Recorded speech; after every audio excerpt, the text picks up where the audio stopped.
think you're doing an annual report or something. Kevin.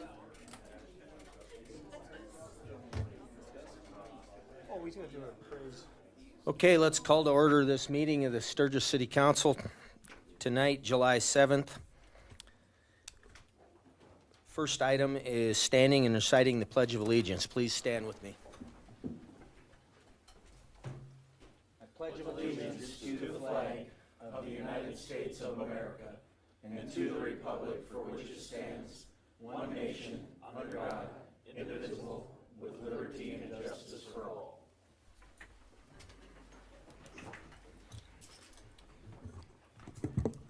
Brian, would you offer us a prayer tonight? Brian Ross.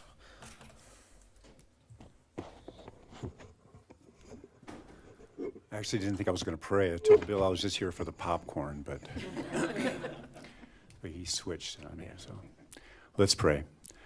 Father, I thank you for these people. And Lord, I'm just very thankful for the job they've been doing.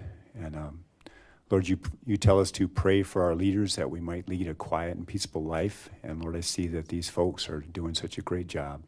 So Father, just please continue to lead them and guide them tonight. I pray in Jesus' name, amen.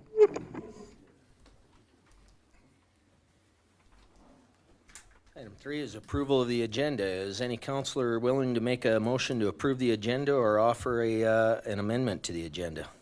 A motion to approve the agenda. I would second. We got a first and second to approve the agenda as presented. Those in favor, yes? Yes. Opposed, no. That is carried. Item 4, Eric, can you help us with the explanation here? Yes, good evening, Mayor, Council, Eric Davis, City Attorney. I had reached out to Aaron and the mayor at the end of last week requesting the addition of a brief executive session at the beginning of the meeting to just touch on a couple issues regarding proposed and pending litigation. The scope of that request for the executive session changed a little bit over the weekend. And I guess where I'm at is I would like to have a very brief executive session with you to discuss just one item before we get down to the reports section of the agenda. Mayor, I would suggest that we can either do that now. If you wanted to move that to the beginning of 13, just for time's sake to accommodate some of the visitors, we could certainly do that. That would still serve my interfere with anything else. So whatever your all's desire is when we can have that. I do expect it will be quick. It will just be touching on some of the global issues regarding some of the things that we'll discuss in open session in the reports regarding the motorcycle museum and the other issues related to the former lease that we had with Mr. Kenny Price. So you don't need it before 9? You don't need exec before 9 then? Before your report? I don't need it. Okay. I don't need it Just before my before report. 13? Yes. You guys good with that? Okay, very good. In the sake of moving on with plenty of folks in here, item 6 is announcements and praise. Councilor Thompson, would you help us with those tonight? I most certainly will. Thank you to Deb Holland, who helps me put this list together, and it's getting longer. There's a lot of things to talk about. Coming up on Tuesday, July 8th, that's tomorrow morning at 8 o'clock, all Art in Motion. It's a family hike. If you'd like to do that, you're meeting at Woodle Field, the football field, for a walk along the bike path, duck decorating, and a duck race at the creek. That's at 11. 11 o'clock. Yep. Did I not say that? You said 8. Oh, it's the July 8th at 11 o'clock. Okay, thank you. I'd rather know it twice than not at all. Okay. Wednesday, July 9th, Sturgis Music on Main at the Harley-Davidson Rally Point. That's at 6 p.m. That features Johnny Hastings and Stillhouse Down. Then on Thursday, July 10th, Sturgis Area Arts Council meeting at 2:30. That's in the Lushbaugh Room at the Public Library just above us. Friday, July 11th to Sunday the 13th is the Trans Am Takeover in Sturgis. If you'd like more information, go to transamtakeover.com. KBHB has a lot of information on that. I'm sure that you're inundated regularly with that information. Wednesday, July 16th, Sturgis Music on Main. That's Tanner Tanner Johns Band. Then that's again next week. Saturday, July 19th, Jaden's Giving Heart Memorial Scavenger Hunt Run. Sturgis Vets Club, 10 o'clock in the morning on Saturday, July 19th. Looking ahead to the 20th on Sunday, the Northern Hills Community Band at Harley-Davidson Rally Point at 7.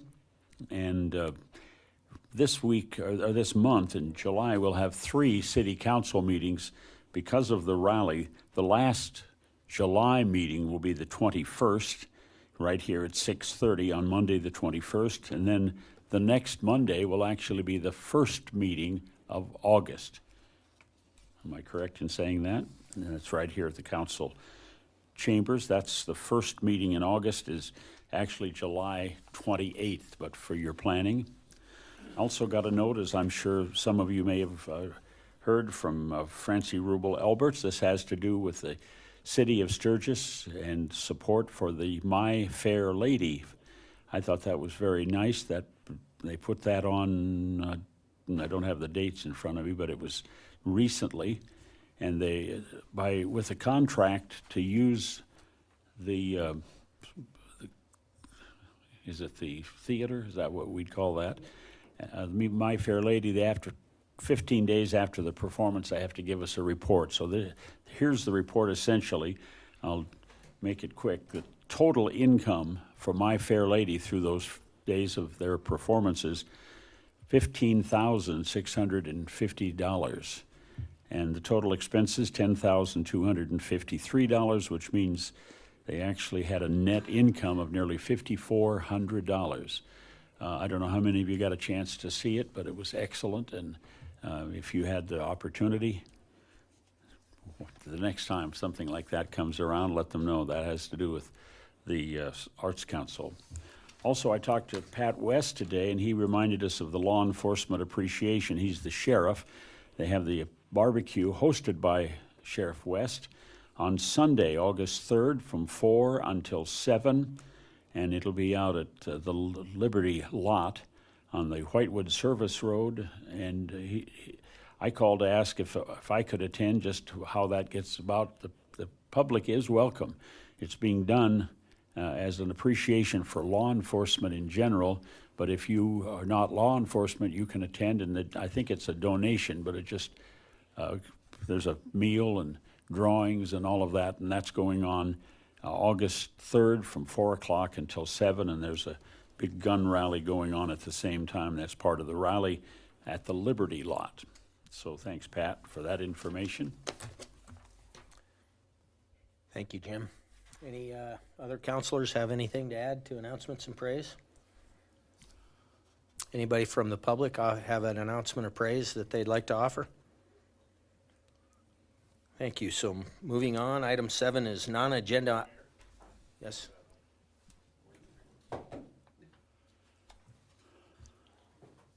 Good evening, Mayor and Council. That's I'd like to not working. recognize some officers and a citizen for some outstanding service. Go ahead. It's not on. Hello? Can you hear me now? Just got to talk louder, sorry. I'd like to invite up Officer Teal Schmidt, Sergeant Dylan Getch, and then also tow truck driver Tim Hathaway, please. Give you a little backstory of this. Sometimes, well, I'll give you a little backstory. Unfortunately, here a couple weeks ago, we had a tragic accident, as you may have seen, at the intersection of exit 32 off-ramp and Junction Avenue. You guys want to stand over here so the people online can see you? You can block them for a little bit. So, first off, I'm going to start off with just, we have one officer, Officer Levi Sauter, couldn't make it tonight for a conflict, but the officers are going to be given a Chief's Accommodation Award. I'm going to read a little bit of the topic here. Chief's Accommodation Awards bestowed upon officers for accomplishments involving above average alertness for exceptional effective work from the public. A lot of this terminology came from a sergeant from the Highway Patrol who was on scene and got to see these officers in action. So on June 11th, Officer Teal Schmidt, Levi Sauter, and Sergeant Dylan Getch responded to the intersection of Interstate 90 and Junction Avenue for a serious accident with injuries. Sergeant Getch took decisive control of his officers to ensure sufficient traffic control was in place, allowing for a secure and organized scene for the highway patrol to work safely. Officer Schmidt demonstrated remarkable bravery and compassion by staying underneath the vehicle with the injured motorcycle rider until the vehicle could be lifted and the patient safely transferred to the ambulance. Officer Sauter performed excellently in managing traffic and used caution tape to block off the area, maintaining safety integrity of the scene. Their actions reflected the highest standards of professionalism and teamwork. The coordination and commitment displayed by the officers were critical to the safe and efficient handling of this emergency. We'd like to thank the dedication and service to the citizens of Meade County and City of Sturgis for all 3 officers going above and beyond.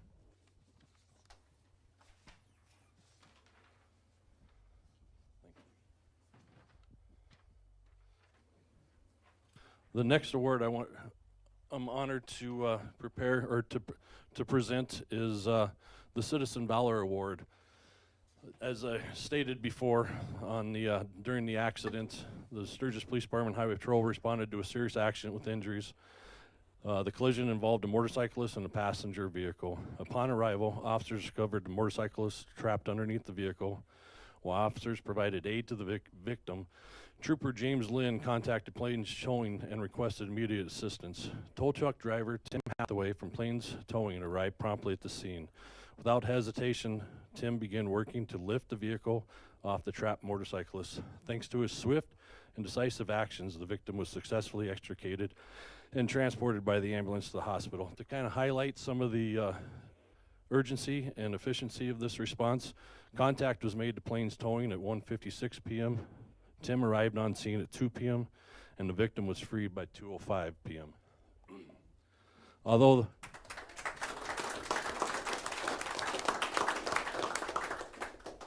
the motorcyclist tragically passed away from her injuries a few days later, Tim Hathaway's rapid response and courageous efforts made a critical difference in providing the best possible chance for survival.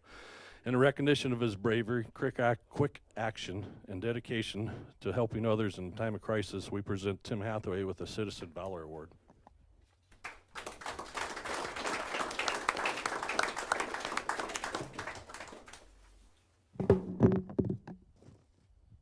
I'm going to read you we'll try not to break it. I'm going to read you what this Valor Award says. Timothy Hathaway. The highest form of service is that which uplifts others, especially within our own community. On June 16, 2025, the individual named above demonstrated presence of mind, swift action, and genuine concern for the well-being of others. Through these actions, they faithfully carried out their duties in service to the citizens of Sturgis. All members of the department and the greater community extend their sincere appreciation and gratitude towards your role on that day, awarded the 7th day of July, 2025.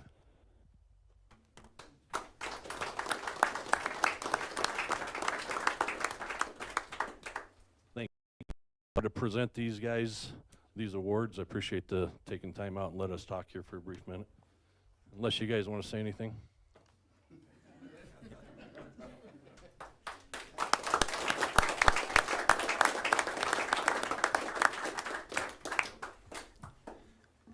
Thank you very much, Chief. That's a very important business that you've got going on there. And we're so grateful that we have people like that in our community. Item 7 is non-agenda matters that may come before council. Does anyone have a non-agenda item that they wish to address the council about tonight?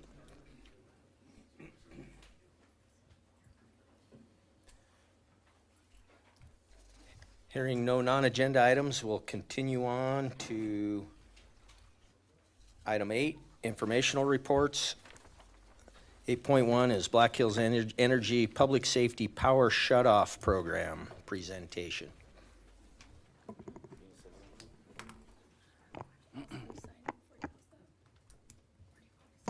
That's on? Yeah. Perfect. All right, my name is Stephen Dunn. I represent Black Hills Energy tonight. I'm the Vice President of Pipeline Compliance and Asset Management Services for Black Hills. A few things related to that. What that means is I spend a lot of time talking about wildfire risk mitigation and things that we can be doing on that front, as well as a lot of the maintenance programs and activities that we have to help make sure that our facilities aren't the cause of a wildfire. And so what we're here to talk through and really have a short presentation, but then open it up for questions is our emergency public safety power shutoff, which is new to Black Hills. We've been rolling it out. We've been meeting with city council members. We've been meeting with county commissioners over the last several weeks as we've rolled this out. I'd like to start it off this way. This is kind of the answers the question of why. We get that a lot of why are we talking about this now? Black Hills has over 140 years of operating in this area and managing wildfire risk. What this really is intended to show is nationally, the number of ignitions doesn't change significantly over the years, but the number of acres burned has gone up significantly and continues to trend that way. And so what we've seen is for the same number of fires, it's just more devastation is the number of lives lost and the number of homes and structures burned down in the process. To give you a little bit more localized view, you can go to the next one. This is what Meade County looks like. And so what this shows up as is, Meade County is 81% higher fire risk than other counties in the United States. And so this isn't something for a lot of people, when we talk about wildfire risk, it's pretty easy to recognize. We have the Black Hills over here that represent the fire risk, but across even our grasslands represent fire risk. And so nationally we have that risk. We see that trend going up, but even locally, this is showing up and is increasing in risk year over year.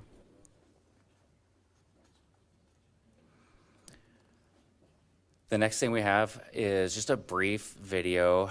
This is something we've put together for customer communications primarily, but just kind of steps through how we're looking at this, how we communicate with customers kind of before, during, and after a public safety power shutoff event. So we'll go ahead and play that. Are we gonna get audio out of that?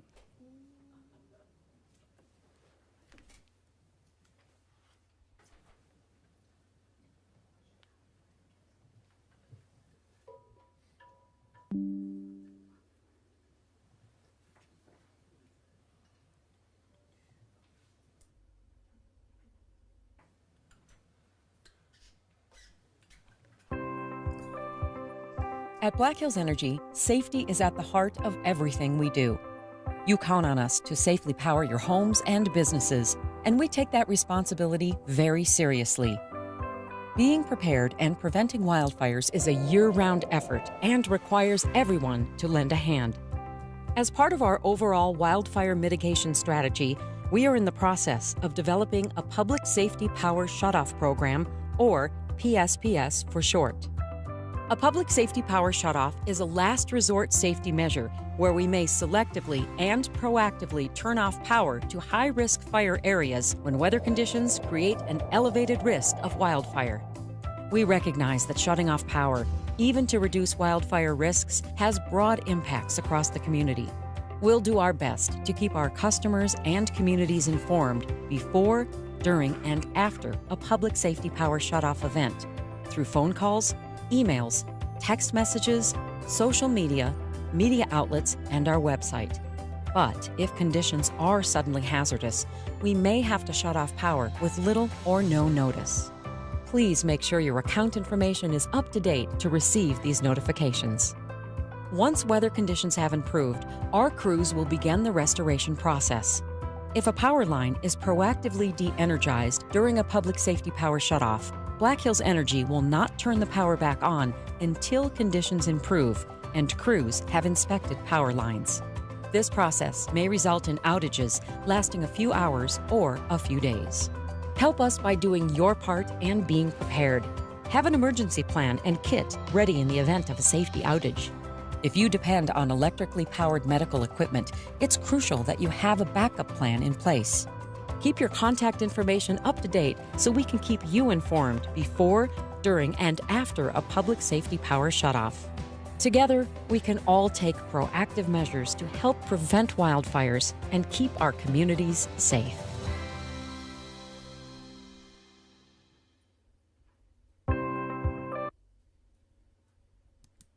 Perfect, thank you. Yeah, so I mentioned this in the video, and I like to use this slide to really kind of talk through what it is and what it's not.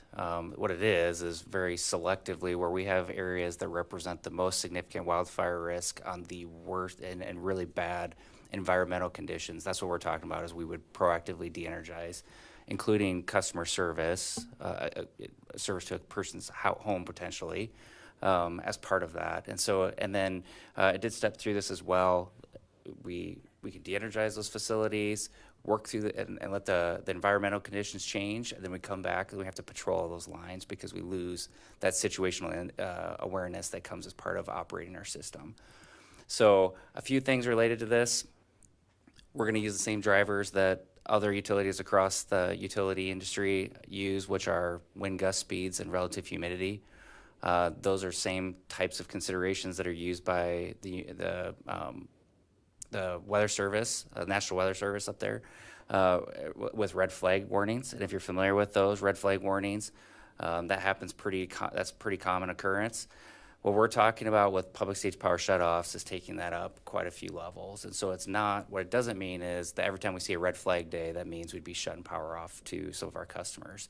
That's not what it means. That means, the red flag warnings represents the fact that there's high fire risk, but when we're talking about public safety power shutoff and truly a last resort effort by Black Hills Energy to make sure that our facilities aren't the cause of an ignition that results in a widespread major wildfire, our criteria for wind gust speeds and then relative humidity are significantly different than a red flag warning. So it's much worse than that. A few things related to this, some steps that we've taken as we think about where this would occur. We simulated 250 million ignition points and weather combinations across our system to determine here's where we have the areas of most significant risk. We use historical weather information. We think about and we've considered how vegetation plays a role in this, as well as some of our asset performance type considerations. We've performed field reviews of our system and trued that up along with the models that we have available to us, and we've identified here are the areas that represent the most fire risk. So when you think about a public safety power shutoff, it's the areas that represent the most risk, and then you combine that with environmental conditions that represent a really bad day in terms of fire weather and ignition spread capabilities. That's what we're talking about when we're talking about public safety power shutoffs. Not on this slide. Oh, before we transition, sorry. Not on this slide, but something that we just really, we get a lot of questions on, and I want to make sure that we address would be, how often does this happen? For how long does this happen? If you just do a Google search, you can find a lot of stuff specifically in California on here's some impacts that they have. For Black Hills Energy in our service territories, we did a 6 to 7 year historical look back on weather, and here's what that showed. It shows that it doesn't happen often. It's 0 to 3 times annually across our service territory. So that doesn't mean all customers in high fire risk areas would be impacted 3 times potentially. It means across a broad area, it's 0 to 3 times annually. So not a common occurrence. It's not widespread. We don't anticipate this happening across the Black Hills region. If you think about how our weather works in the Black Hills, if you're in Sturgis, it might be certain weather conditions. A lot of times when I drive to Rapid City for work, they have completely different weather conditions. And so that variation, we factor that into our decisions and our approach with public safety power shutoffs. And so not widespread. And then duration-wise, there are places, there are areas where this lasts days at a time. When we did our historical look back, it was hours. We didn't see anything that went more than 7 hours of duration. Most of which are 2 hours of weather conditions, and then we have to go do the patrols following that. But it's short duration, not often occurred, and not widespread. And this just steps through kind of how we're approaching this. And so how we're looking at this, we've kind of mimicked the weather type information. So we have monitor, we have watch, and we have warnings leading up to an event.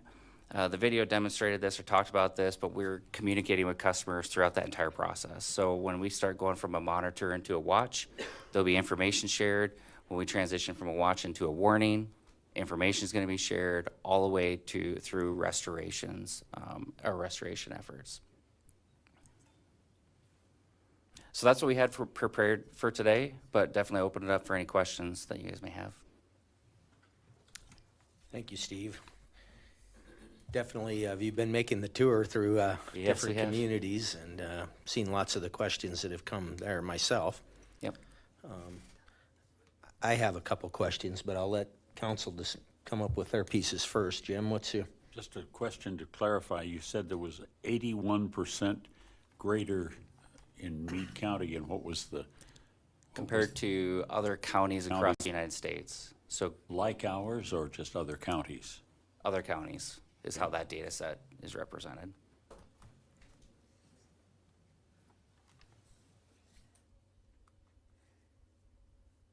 Thanks, Kevin. Anybody, any else?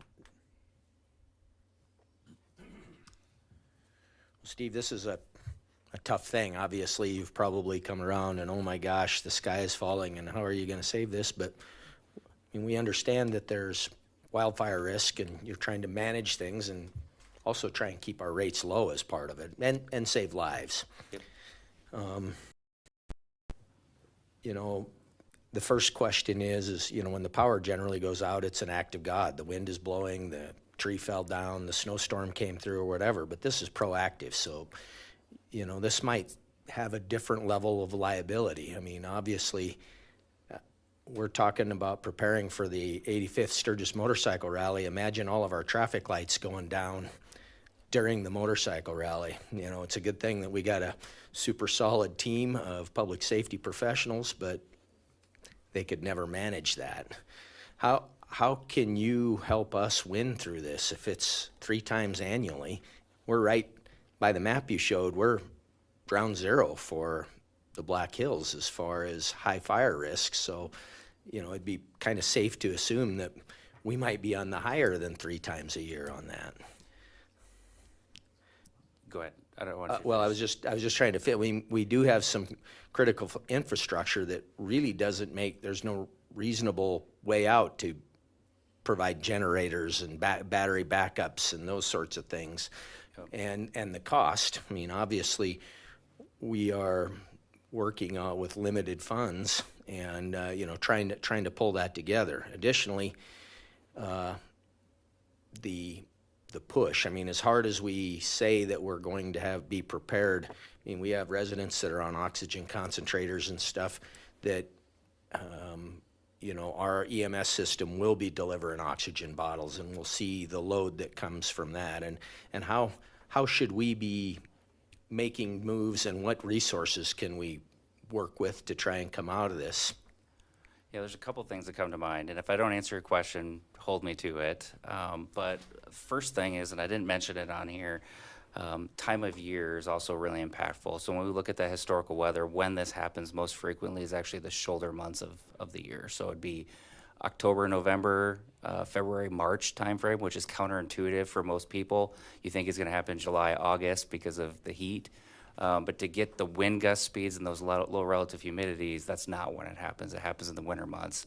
That was first introduced to me from the Forest Service, which surprised me at the time. But our data supports it. That's what that looks like now. It doesn't mean that it can't happen in the summer months, right? It just means that based on the historical look back, that's not when it did happen, or at least not most prevalent then. A few other things that I think would be really important is our initial rollout of our public safety power shutoff strategies, or include our distribution system. Our hope is that we can keep most of our communities with power and not have it impact like a community of Sturgis or Custer or Hill City, initially at least, and so that we can keep the lights on for those communities. So it'd really be more of the remote stuff that's taking place in remote areas of our service territories. So it's not transmission level shutdowns, it's distribution? So our transmission system, our true transmission system, is excluded from the program. We have a system that kind of falls in between transmission and distribution.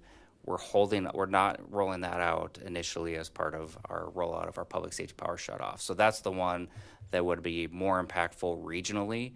So if limiting it to distribution allows us to be much more kind of specific and targeted.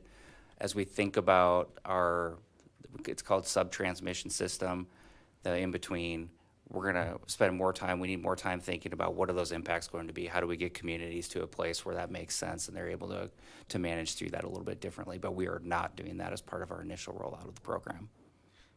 For me, that's good news. I mean, Yeah. granular control allows you the opportunity to, not have impacts as widespread, so. Yep. For me, the only other question is before you re-energize, you obviously have to re-inspect, or are you able to do that with helicopters from the air and not boots on the ground? Yeah. Yeah, so if it was widespread and it impacted a large portion of our service territory, we would absolutely be leveraging helicopters to do that.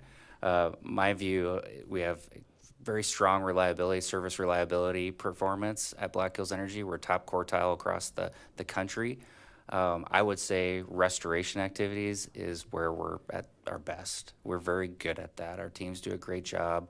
We have local people embedded in our communities. They're anxious to get the power back on. They're probably getting phone calls from friends and family.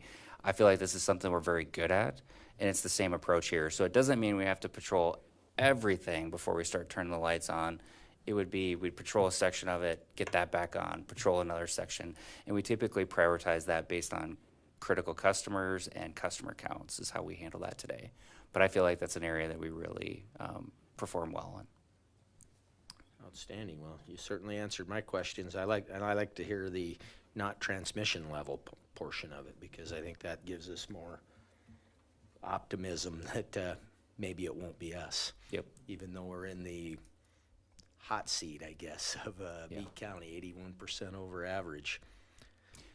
Does anybody from staff have any questions or comments on this? I mean, Rick or Aiden or? Steve, I have a question.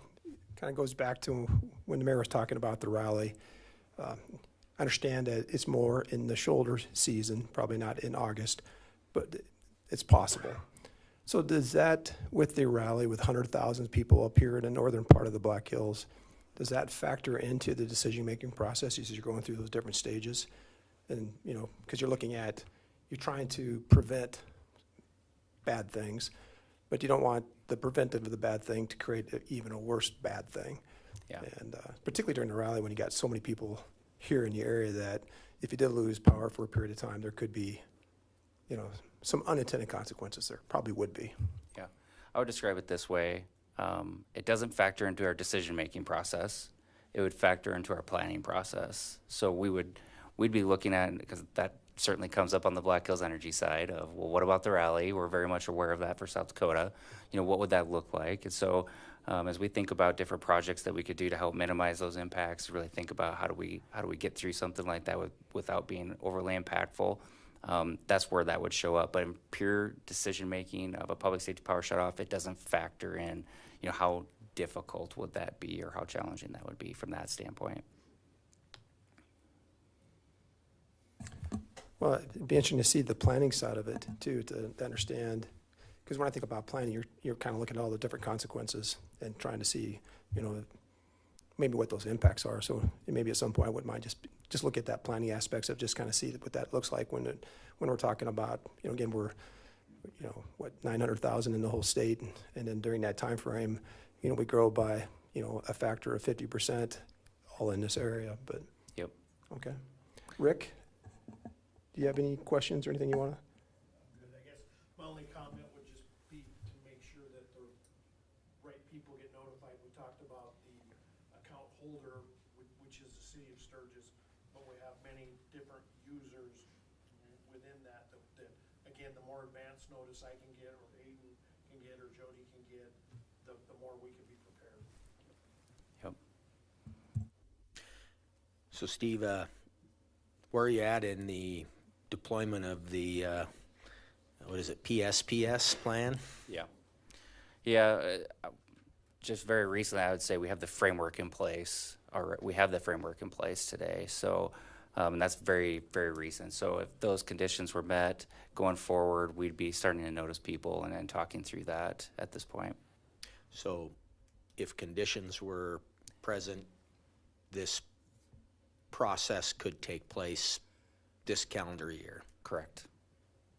Yep. Let it rain. Yes. Yeah. I often say I feel like a farmer. I'm praying for rain all the time. So. Any other questions from anyone on council or even from the public? Any members of the public have we got one person in the back. Would you approach the dais, state your name? Vanessa Hanson. Can you read that statistic again to me, the 81% statistic, and where it came from, what sources were used to get that statistic? Because I've been Yeah. looking it up the whole time you guys were talking, and I cannot find any information that says South Dakota is one of the lowest states with wildfires. Yeah. And Meade County, you know, I mean, I'm just trying to get all of my facts for myself. So this is up on, oh, sorry, go ahead. So those on online, on our live stream, the question was, where is the statistical information about the 81% over average fire likelihood in Meade County coming from? Yep, and so you can see up here on the slide, it's wildfirerisk.org is the data, is the where you could find this information, and they do this nationally. They're recognized nationally. They use data sets that are consistent that come from like U.S. Forest Service and other credible data sources. But it's wildfirerisk.org is where we get that information. But you said that we were 81% higher than the rest of the country. Yeah, so Meade County has on average greater wildfire likelihood than 81% of counties in the U.S. In the U.S., and I could not find that. I mean, it doesn't correlate with anything else that I found. That came right off of wildfirerisk.org. I was serious, I cannot find it. So, That we took this.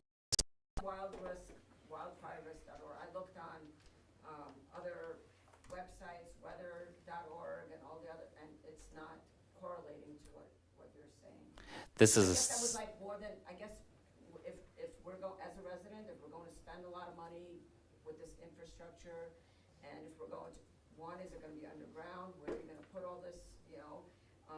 Because we have enough things above ground that create fires, so if this is gonna be above ground, is it gonna be, like someone said, is, while trying to avoid one thing, are we creating another?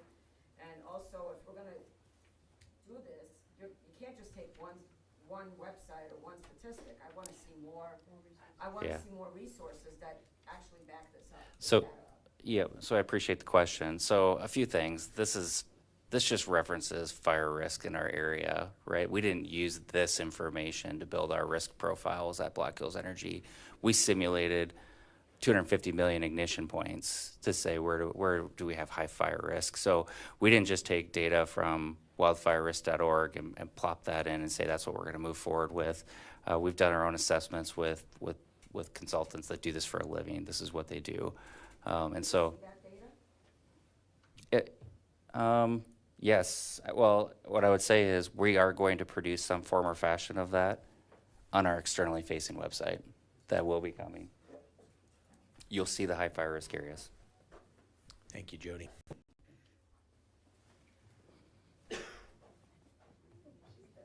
Well, really the purpose of this slide is when we talk about nationally and we give that national perspective, we get a lot of feedback, well, we're not national, we're South Dakota. And so they want to see the South Dakota view. And so we've been tailoring it to the audience and making sure that we're driving that home. Well, we certainly all know that we have a risk of wildfire in this area. We've had several large ones, and I think the second largest, if not the largest, actually happened in, December in Custer Park. Yep. And so we're not immune to those sort of things. Hopefully we don't have to find out, but some of this, how prepared we are, we won't necessarily know. This is a little different than a blizzard outage for us, right? I mean, if this would happen even in shoulder season, sometimes we won't know what all the impacts are until the first time it happens. And what I would offer when we talk to other... Please come up to the dais if you want to speak.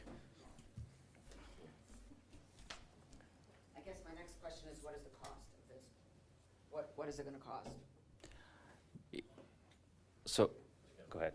Yeah, my question is, what is this gonna cost? I don't know if that's been put out yet, or to the council. Does the council know what the cost of this project will be?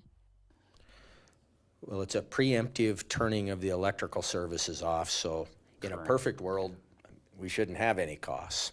Yeah. But sometimes we won't necessarily know until we have to go, but But aren't you putting in infrastructure for this? So Yeah. there's no infrastructure for this, it's just flipping a switch and turning power off? So- I guess I'm confused that not enough So information has come across. Infrastructure-wise, we leverage our existing infrastructure, so it's not new lines or anything like that. That's just is what it is. There are projects that we do today where we take dead facilities and bury them underground for wildfire risk. I think you mentioned that. Right. We do that. You know, that is something that we do at Black Hills Energy just as part of our general wildfire risk mitigation activities, but it's not public safety power shutoff driven. And so, you know, we do have things, we do look at where could some additional devices be that where we can isolate portions of our system to continue to reduce it down, but it's all folded into the work that we do on an annual basis as part of some of our programmatic approaches to investments. So So there's no account holders, there's no additional cost to the county or the city to implement this?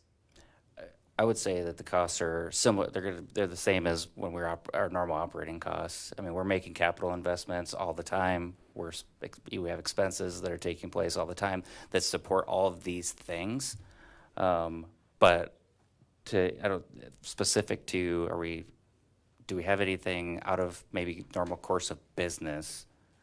I would say not particularly with this. I think it's very much in line with normal operating costs.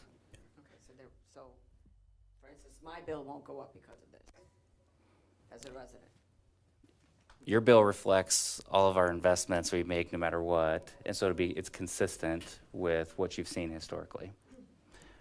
I wouldn't expect anything, a major shift as a result of public safety power shutoffs. I wouldn't expect that.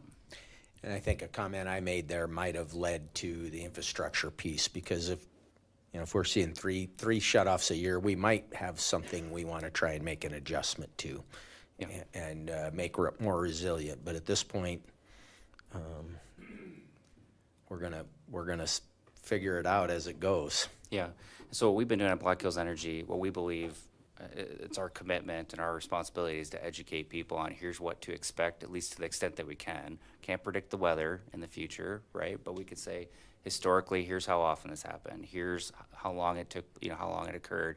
And that helps people make informed decisions about what else do they need to do, right? Because for some, it might mean backup generation for their home or for their business or whatever else. They're just gonna have to make those decisions based on their specific circumstances. But for us, we just want to make sure that we're doing our best to provide that data and that information. This is kind of a tough question on you, but we've got another utility straight to the north. Is there a possible intertie that would feed us in the problem? Ken says no. Yeah. I'm not sure. Are we talking co-ops or are we talking what? Yeah. Yeah. Yes, sir. Please come up and state your name and. My name is Bob Hoffman. And, Yeah, will you speak into the mic, please? I think it'd be real close. So my name is Bob Hoffman, and I used to work for a major utility company in California for 17 years. I dealt with PG&E fires, Edison fires, so I kind of knew that. Some of the questions I had, you flashed up on the screen. You talked about wind. What is your speed for wind? Yeah, that's always a tough question. So here's what that looks like. You probably won't appreciate this, but we don't disclose that. That's consistent with what the utility industry has done. We don't share that information. Because 2 nights ago, we had 80-mile-an-hour winds here. Yep. They blew limbs off trees, everything else. Yep. Is that a consideration? Right now, our humidity level is moderate. Yep. For the forest agency. So could the wind 2 nights ago, could that have been a time for shutting off power? What I would say is if the relative humidity would have been below the thresholds, that would have absolutely triggered a public safety power shutoff event. So it could have been bad for just this last 2 weeks. We've had lots of wind coming out here. So my other questions I've got is on your side, are you doing your vegetation? Are you trimming around all your bushes and all your poles and everything like that, making sure, because most of the fires that PG&E has, that's what some of the problem they had when the poles came down, it went in the vegetation and started a fire. Yeah. The other thing, in these high danger areas, what's your plans for putting underground utilities? Yeah, so I'll start with the vegetation question. We feel very good about our vegetation management program. I lead those teams. I'm responsible for those. It's about 3% of our outages historically are vegetation caused. Industry average would be closer to 20%. We feel really good about the work we do with respect to vegetation management. So that's not why we're doing this, is to blanket something maintenance activity wise that we're not doing. We have 3 major maintenance programs that we think of. Line patrol, we go out and inspect our facilities every 5 years. We do pole inspections every 10 years. And then we have vegetation management that's kind of ongoing. We feel very good about all of those programs. And we think our performance supports that. So I think that answers your first question. And what was the second question again?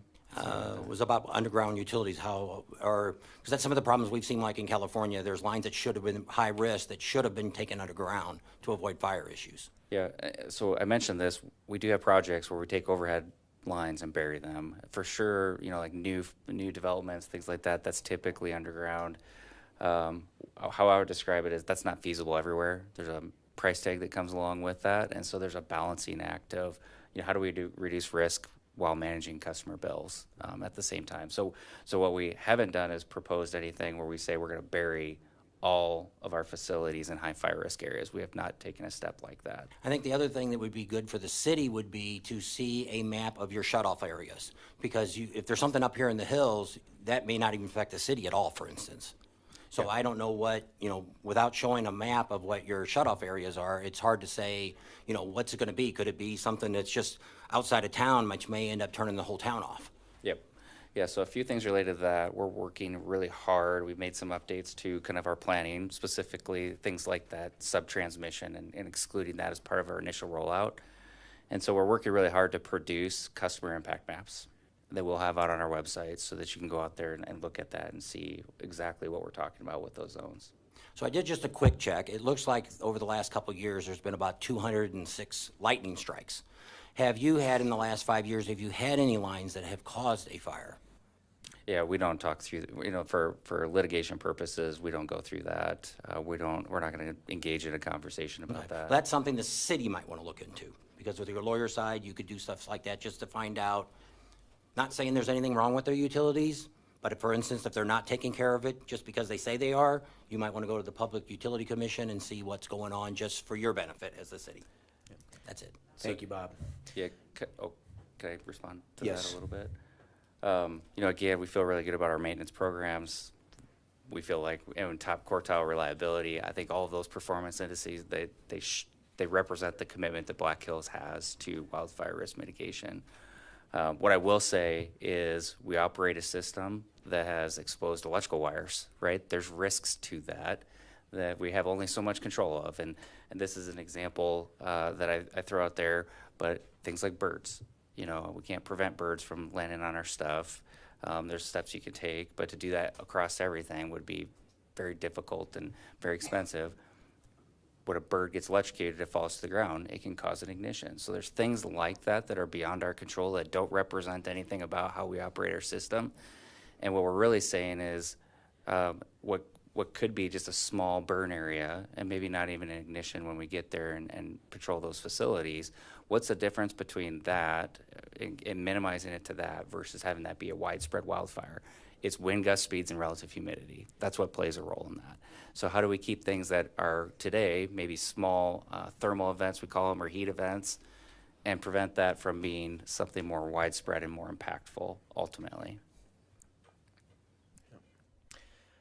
I guess to kind of respond to a map Bob mentioned in the city of Sturgis, Black Hills Energy doesn't serve the entire city of Sturgis. I think some of the north part of this town is on the REA, isn't it, Ken?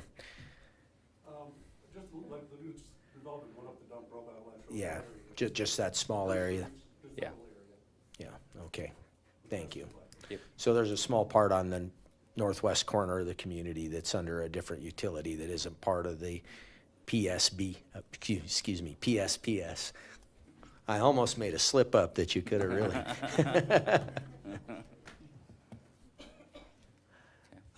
Any other questions from the public or from council, from staff? Brandon? Mr. Dunn, Brandon Bennett, Meade County News. So it's a windy day, the humidity's low, and the decision is being, how many people are involved in that decision flip the switch. Yeah, so the question is how many people are involved in the decision. So how we're viewing this at Black Hills is we're trying to establish this to the extent possible that the conditions are met. It's a bright line criteria is what we're looking at. So it's not really, we're informing tons of people at Black Hills. Our process right out of the gate is we're pulling teams together. We get a 5-day fire weather forecast. So what this looks like at Black Hills Energy is we start every single day with a 5-day fire weather forecast. And that goes out to our teams. We adjust work practices, work activities. If we start to see that the potential could be there for a public safety power shutoff, we're pulling our teams all together and starting to initiate a bunch of conversations to make sure we're as prepared as we possibly can be for these types of events. Thank you. Well, again, the only thing I can say is let it rain, so. Yeah, appreciate it. Thank you for coming to the council tonight and addressing this this important topic. I mean, it is a bit of a contentious item. I mean, I'm sure you've ran through plenty of items already, and you've got other visits to make probably before the end of the summer. So, Yep. I hope we don't ever need to use it. Yeah, well, appreciate the time. Thank you. Thank you. Continuing, item 9 is department updates. 9.1 is city attorney report. Mr. Davis, would you?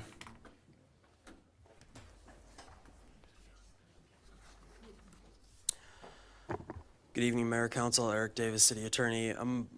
We're just about 6 months into my contract with the city and my engagement as City Attorney. I think my intention is probably at the next meeting to give you a little bit more comprehensive report, similar to the report I gave you at about 3 months of some of the other projects other than what you've been seeing from me from meeting to meeting, what that process has been, just the onboarding and the assessments that have been done and some recommendations. So I think you should anticipate that at the next meeting or the meeting after that. In the meantime, I wanted to give you just a quick update on some of the issues that I have been working on, some of the fires that we've been putting out, and some of the things I've already briefed you on. Just so you're aware, the settlement agreement and the release that was approved by the City Council on June 16th related to the Bond and Vasquez v. Bueno litigation. That's the way that it was captioned when it was initiated, as a different caption now that most of the parties from the city side have been replaced with new elected and appointed officials. The council approved that agreement. That agreement's been executed by all parties. The $50,000 cash payment that was contemplated by that agreement has been delivered to the plaintiff petitioners in that case. As such, pursuant to the terms of the agreement, any pending litigation regarding that issue has been dismissed with prejudice, which means it's been adjudicated, it's resolved, it's done forever. Those claims can't be reopened or reasserted. The city has received a few questions about that process, and I was just asked to give a brief overview and explanation of how that case was handled and resolved, and I wanted to do that at this meeting.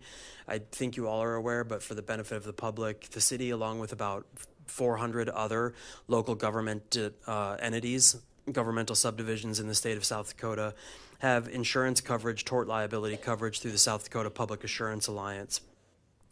When claims of liability are made against a member of the South Dakota Public Assurance Alliance, and including the city, we tender those claims to our insurance company for defense and indemnification.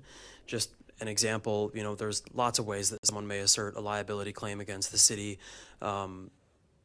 depending on the facts. A snowplow could clip a truck.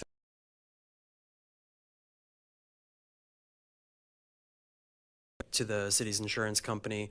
They, pursuant to their obligation to defend and indemnify the city for any claims for which there's coverage, our insurance company engaged legal counsel. A separate legal counsel is who advised the city and represented the city along that case in its 2 to 3 year history.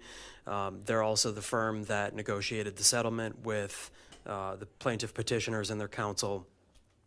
So ultimately, that case was settled by the insurance company with the $50,000 payment being made by them, so nothing's going to appear on the city council's bill list. But that's the update. Everything's been executed. The lawsuits have been dismissed. I'm not going to get into the details of that case. We've gone through them extensively at previous meetings. People who want more information can find it online, can find it in past reports. But I'm happy to answer any questions on that now that that is resolved. Thank you, Eric. I'm happy to see that resolved myself, and I'm sad that it took this process. You know, I would offer my apology that in the process we followed our legal representatives, and we ended up in the right spot at the end, and that's about all we can say about that right now. But let's hope that with the team that we have, that we don't repeat history. That would be the intention. Just a couple other quick issues. I told you that I would give you a little brief overview of the Kenny Price situation. We'll discuss some of the particulars of that in executive session, but just as a reminder, the city has a pretty lengthy history of leasing several properties from Mr. Price and from LLCs that he either owns or controls. One of those properties is the Samson's Corner building. The city has been leasing that since about 2015, and in about 2022 entered into a new 10-year lease agreement with that property that contained an option for the at the end of the lease term if it wanted to. The annual lease payment on those properties was $180,000 a year. The city was renting those and then turning around and subleasing them to Rally sponsors. The city did fulfill its contractual obligation to make that $180,000 lease payment earlier this year. And then in February, Mr. Price unilaterally terminated the lease and retook possession of the premises. That created some problems with our subleasers that we're working through. That's just some of that process, and how we're resolving those is something that I'll brief you on in executive session on some of those details. Ultimately, one of the things that we've been working through with one of those sponsors is Rockford Fosgate. So you're going to see three agenda items on tonight's agenda related to that and how that ties into the former lease with Kenny Price and the current situation created by the breach of that lease. Lance is going to cover that in detail. I will be available to answer any questions that you have that you may have coming out of executive session. So those would be the release of claims related to any of the issues resulting from the breach of that lease, the lease of the motorcycle museum property, and an amended sponsorship agreement to accommodate a replacement space. And then my second to last thing for this update is I just did want to give you notice that on the 3rd of July, the city received a letter from AFT Events, an official notice that it considers the city's failure to pay that $501,000 roughly invoice for the costs of the 2024 Sturgis TT to be a breach of the term of the co-host agreement between the parties that was dated back on May 22nd, 2024. That's not unexpected. I'm reviewing that. Our legal counsel's reviewing that. I expect that we'll have a full report and recommendation for you, and I would anticipate probably action on that at the coming meeting, so that'll be in the packet, but we didn't have time to get it, just with the way that the timing of that being received, we didn't have time to get that letter in the packet or on the agenda for action, and not enough time to do the analysis that was necessary for that. That's the first communication that I'm aware of that the city's received from AFT, so we're working that through our channels, and that'll be in front of you, I anticipate, in 2 weeks. Finally, there is a new state law that was enacted by our legislature this year. It's SDCL 1-25-13 that went into effect on July 1st. That requires all political subdivisions in this state to conduct an annual review of open meetings materials made available by the South Dakota Attorney General's office. There's a couple different things made available by the South Dakota Attorney General's office. Obviously, the Attorney General's office operates and manages the Open Meetings Commission. They also put together a educational piece. The AG's office calls that conducting the public's business in public. It's a really simple 8-page booklet in booklet form, although I could not figure out how to make my printer print it in booklet form, so I apologize for that. But it's an excellent overview and analysis of South Dakota's open meeting laws. Just talks about what are those laws, who do they apply to, talks about teleconferences, talks about notices to the public and to the media, talks about the requirement for public comment, recording public meetings, also talks about the proper procedures and the proper reasons that the council can go into executive session, and a lot of other frequently asked questions, and then it also reproduces those relevant laws. I've made copies for all of you. I would ask you to review that and to come back to me with any questions. When you engaged me in this position, I told you that open meetings, open records was a high value of mine and something I'd be committed to bringing to this office. I heard echoed from all of you that that was important to you too, and we've been focused on that. We're going into, in my opinion, far fewer executive sessions that have been done in the past. And pursuant to direction from both the mayor and the council, we're handling things that can be handled in open session, and seriously limiting what we handle and discuss in executive session. I'm monitoring all those things and making sure that we are in compliance with South Dakota law to the best of our abilities. I did already make you aware a few months ago that the city was going to receive some reprimands from the Open Meetings Commissions for violations that occurred back in 2023. So I've shared that report and that official reprimand with the mayor and city administrator. We'll get that to you as well so that you're aware of them. But I did want to include that in this report, that we've reviewed that. I already discussed and shared that with you, of just going into executive session without stating a proper purpose, and for discussing something in executive session that was not stated in the closure motion. Again, that happened several years ago. That worked its way through the process. We were reprimanded for that. We take ownership of that, and we're certainly doing everything that we can to avoid those kind of violations in the future, and reviewing these laws and the laws that we're subject to is a step in that right direction. So as far as that report, it is a requirement of state law that we review those things.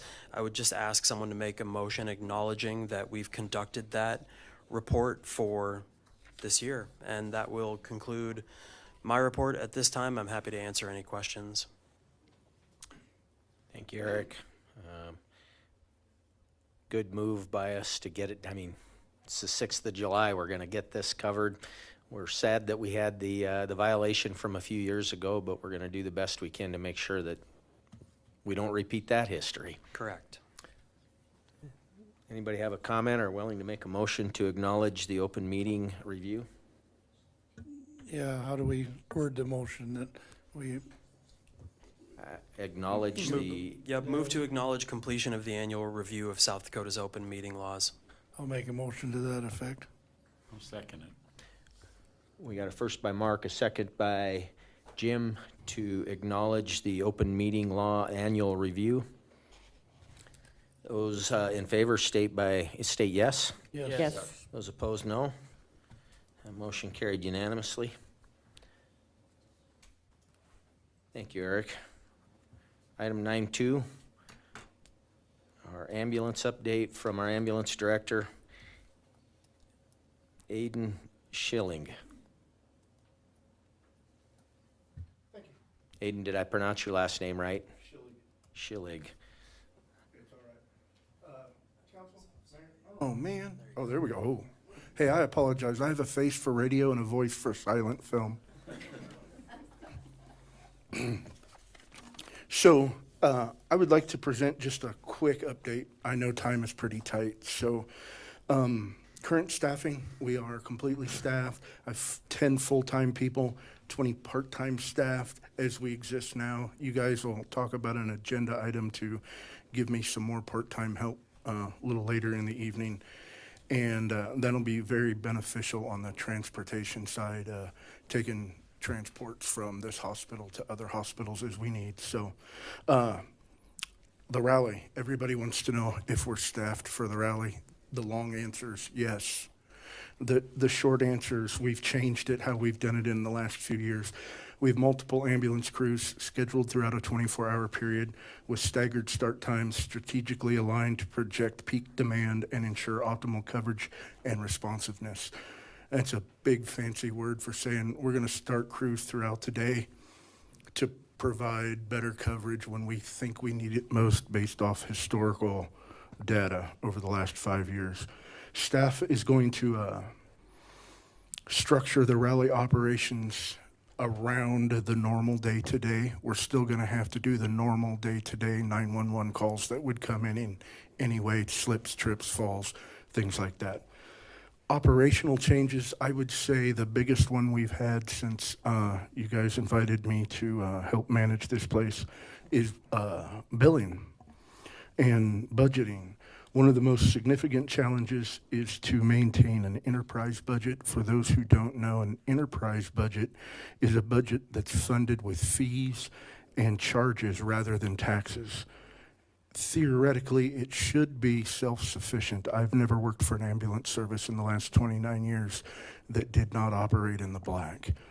And that's the goal.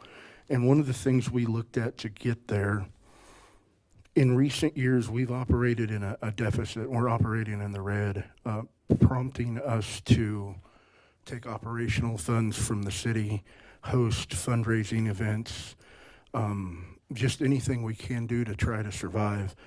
And in looking back in the data, from 2008 to 2013, we had used a third-party billing company called PCC. And during their services, we operated in the black. We successfully ran our enterprise budget. After conducting a thorough review of the third-party billing options, particularly with PCC, we transitioned from in-house billing back to PCC. Notably, we were the only ambulance service in the Black Hills, West River actually, that was not already using PCC. And where we had used them in the past, it was a pretty smooth transition. They are widely recognized as the industry standard for EMS billing in South Dakota. Key benefits of using PCC include next day billing, and that's really, really important. When we bill like a traffic accident, first come, first serve with insurance companies. So if we can bill the next day, perhaps we could beat Black Hills Life Flight or Monument Hospital into the bill. And our bill is so small compared to an 8-day stay in the hospital, we generally get reimbursed in full if we can pay that or get that bill out right away. So I think those things will really help. Adherence to defined billing and timelines. For example, we only have 30 days to submit claims to the VA. And so by moving to next day billing, that gives us a 29-day grace period to get things billed. Over the last 25 years, PCC has developed dedicated teams. So our team is local. They're based in Rapid City. They're not in Iowa. They're not in Nebraska. And that also is very helpful just on a day-to-day communication with myself and them. This strategic move has allowed us to reassign 3 in-house billing staff members that did the billing for the last 5 years into ambulance operations, enhancing operational efficiency. Additionally, improving billing processes and revenue recovery. We will reduce reliance on fundraising, or we will reduce the reliance of fundraising to support our operational budget, helping to prevent staff burnout and alleviate workload pressures. The recent changes have already contributed to an increase in revenue, positively impacting our 2026 budget outlook. As a result, we anticipate reduced reliance on general fund support from the city. That will be slow. That's nothing that's going to happen overnight, but we have kind of turned the corner on that, helping to ease any financial burden from the city's overall operational budget and reinforcing our commitment to operating as a self-sustaining enterprise. Other items under review are medical protocols, operational protocols, policies, and procedures that include patient care, trauma. American College of Surgeons has put out some new rules that we're not quite in compliance with, so we're going to develop a new set of protocols to do that. Stroke response, operational protocols, online, offline medical direction. Our QA/QI processes are being reevaluated. Ambulance operations outside of the rally are also being reviewed day to day, and incident reporting and memorandums of agreement and memorandums of understanding with local areas. Any questions? It's a big report, Aiden. Well, it was supposed to be fast. I apologize. Yeah. I like to talk. Yes, well, it's good to hear that we're headed in the right direction. That's the gist of it. I think we're going the right way. I would also like to add, I have one heck of a group of people that work up there. And I didn't bring a plaque like Jody did, but I have the same belief in the crew that I have working for me. They are top notch and some of the best I've worked with in 29 years. Oh, that's outstanding. Thank you. Anything to add to Aiden's report?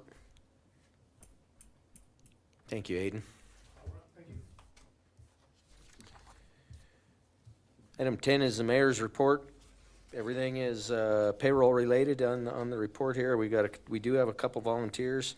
A lot of them are the pieces building back the ambulance to full staff, which is good because we're coming into the busiest time of the year for them. Anybody have any questions or concerns with the items in the mayor's report? Item 11 is the consent agenda. These items will be considered as a group. Is anyone wishing to remove an individual item from the consent agenda and have it considered separately? Anybody from council want to? How about members from the public? Do you want an item on the consent agenda removed and considered separately? Hearing none, is someone willing to motion the consent calendar? I'll make that motion. I'll second it. We got a first by Jim, a second by Alex to approve the consent agenda. Those in favor indicate by stating yes. Yes. Those opposed, no. The consent calendar has been approved unanimously. Item 12 is approval of the claims. Does anybody have any questions or comments or concerns with the claims? Anybody from the public have a question or comment on the claims? Somebody willing to make a motion on the claims? Second. We had a first by Terry, a second by Mark to approve the claims as presented. Those in favor indicate by stating yes. Yes. Those opposed, no. That brings us to item 13, reports. This was the point that City Attorney Eric Davis indicated executive session was needed. My request, Mayor, would be for a council member to make a motion to go into executive session pursuant to SDCL 1-25-2 sub 3 to consult with legal counsel regarding proposed or pending litigation or contractual matters. Very good. Is there a member of council willing to motion that? I'll make a motion for that. I'm not gonna repeat it. Not necessary. We got first by Mark, a second by Terry to adjourn to executive session. Those in favor of the motion indicate by stating yes. Yes. Those opposed, no.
for him.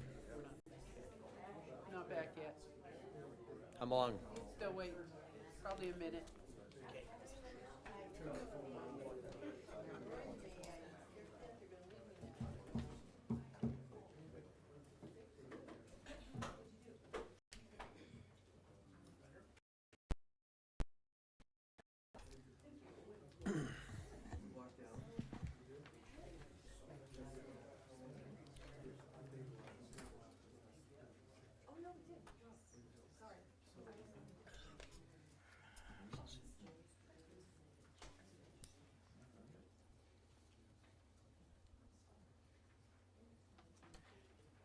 Lance, while we're waiting, you want to come up?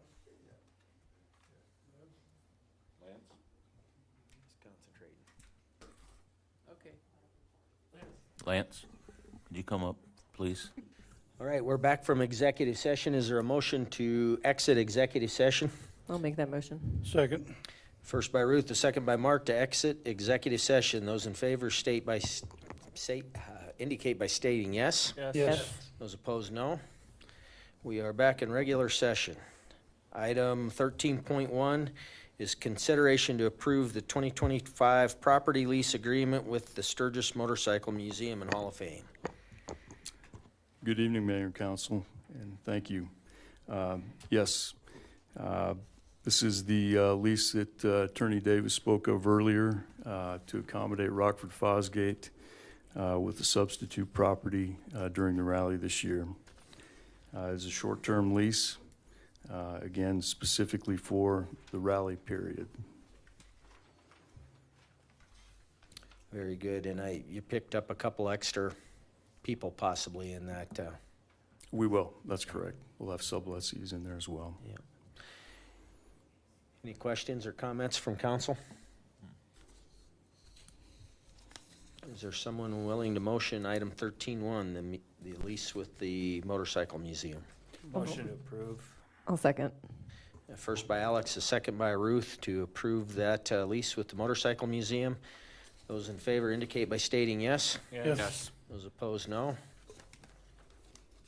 That motion is carried. Thank you. Thank you. Item 13.2 is consideration to award contract for the Sturgis Municipal Airport parallel taxiway construction. Evening, Mayor, members of the council. Up for consideration tonight is the tentative award of the contract for the parallel taxiway project at the airport.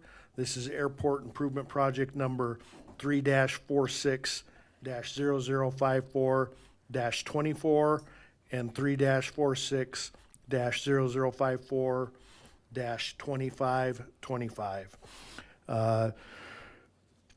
The city of Sturgis did solicit competitive bids for the construction of a new parallel taxiway at the Sturgis Municipal Airport. This project is a part of the FAA's Airport Improvement Program and aims to enhance safety, meet current FAA design standards, and to accommodate increased aviation use. The scope of this project includes pavement removal, grading, base and asphalt courses, electrical conduit and lighting installation, signage, and erosion control measures. Bids were received and reviewed in compliance with the FAA and city procedures. The lowest responsive and responsible bid came from Western Construction, Inc. of Rapid City, South Dakota, in the amount of $3,514,381.30.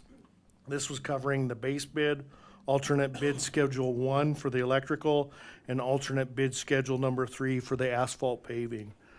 The engineer of record was Helms and Associates. They have issued a formal recommendation for the award.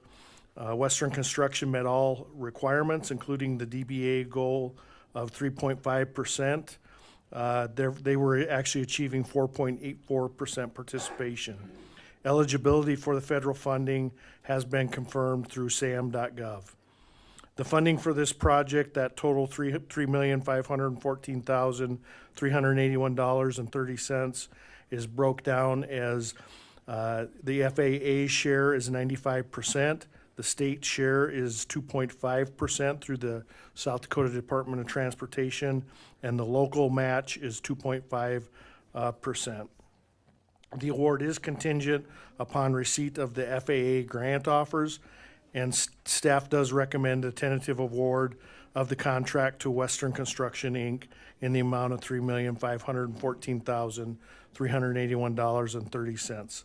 I would like to offer a suggested motion, which is that the council move to tentatively award the contract for AIP projects number 3-46-0054-2024-2025 and 3-46-0054-025-2025 parallel taxiway construction, including the base bid, alternate bid Schedule 1, and alternate bid Schedule number 3 to Western Construction, Inc. of Rapid City, South Dakota, in the amount of $3,514,381.30, contingent upon the receipt of the FAA grant offers.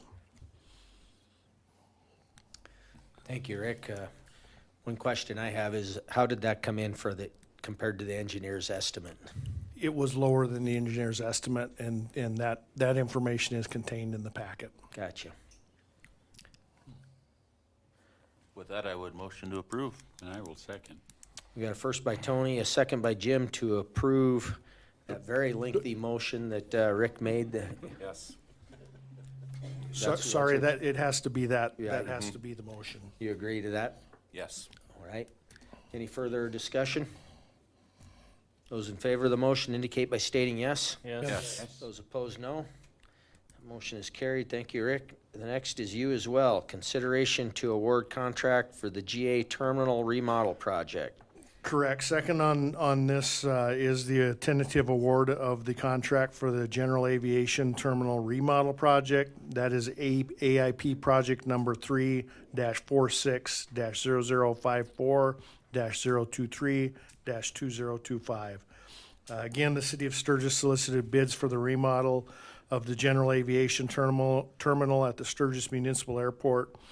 This project aims to modernize the aging terminal building, address capacity limitations, improve accessibility and amenities for pilots and visitors. This remodel will also include sustainability upgrades and improve the terminal's readiness for high-traffic events such as the Sturgis Motorcycle Rally. Some of the key improvements included are the expansion and modernization of the terminal interior, ADA-compliant access upgrades, air conditioning unit replacement, wall removal, and updated amenities and improved pilot briefing areas. Bids were opened on June 11th. The lowest responsive and responsible bidder was American Contracting and Consulting of Belfouche, South Dakota, with a total bid of $280,585.00 for the base bid and alternates number 1 and 2. The disadvantaged business entity goal of 3.5% was achieved, and the DBE participation achieved was 14.7%. Bids were also verified through SAM.gov. Helms and Associate was again the project engineer, and their recommended award for this project letter is included in the packet. Funding on this, the total project cost of $280,585. 60% of that is from the South Dakota ATP funding, 40% from the FAA bill entitlements, and 5% of the engineering costs are covered by the city as a local match. Staff does recommend the tentative award of this contract to American Contracting and Consulting, and further recommends authorizing the mayor or city administrator to sign FAA grant documents and all related construction paperwork. Suggested motion on this project is to move to tentatively award the contract for AIP project number 3-46-0054-023-2025, the General Aviation Terminal Remodel base bid, alternate bid number 1, and alternate bid number 2 to American Contracting and Consulting of Belfouche, South Dakota, in the amount of $280,585. contingent upon receipt of the FAA grant offer, and authorize the mayor or city administrator to sign all necessary documentation. Thank you, Rick. Any questions or comments from council? I would have just, I don't know if you were wanting us, if we were trying to find out if we were listening or not, but you said 60% and 40% and 5%, so that was actually more than 100% of the, You're correct. 40% of the FAA bill entitlements. It's not 40% of the project price, but 40% of our FAA bill entitlements are used. thank you. Good catch, Jim. Any other questions? Someone willing to motion? I'll move to approve. I'll second it. Agreeing with the suggested motion? Yes. First by Mark, a second by Tony, with using the suggested motion language. Is there any further discussion? All those in favor indicate by stating yes. Yes. Those opposed, no. The motion is carried. Item 13.4, consideration to approve armory leases, vending space during the 2025 Sturgis Motorcycle Rally. Thank you, Mayor and Council. Yes, this is for the annual leasing of the Armory Space Rally headquarters during the upcoming event. We have, for your consideration tonight, 5 proposed leases. Those leases are with the following organizations: Biker Netty, the Sturgis chapter of Soldiers for Jesus Motorcycle Club, TerraMed, Leaf Filter Gutter Protection, and Black Hills Rally and Gold. Thank you, Lise. Lance. There will be lots of leases tonight. Any questions from members of council? May I ask, is that all of it, or are they splitting up the space into by 5, or is that just 5 spaces within the rally, the armory? That's just 5. So there's more Yes, sir. to come, Yes. possibly. Yes. Thank you. These are the first 5 that were completed and ready to go by tonight. So. Outstanding, thank you. Motion to approve. Motion to approve by Alex. Second. Who was fastest there? First by Alex, a second by Jim to approve the rally leases in the armory. Those in favor indicate by stating yes. Yes. Those opposed, no. That is carried. Thank you. Item 13.5, Buffalo Safety Experience. I'll do the report on this. TC Thorstensen, he addressed the council back in 19th of August last year with a proposal to set up a buffalo safety corral with a baby buffalo calf on or near Main Street during this rally to educate motorcyclists and visitors about buffalo behavior and kind of staying safe, Custer State Park and Yellowstone and whatnot. This is allowable underneath our ordinance based on the exception that this falls underneath, you can do an exhibition.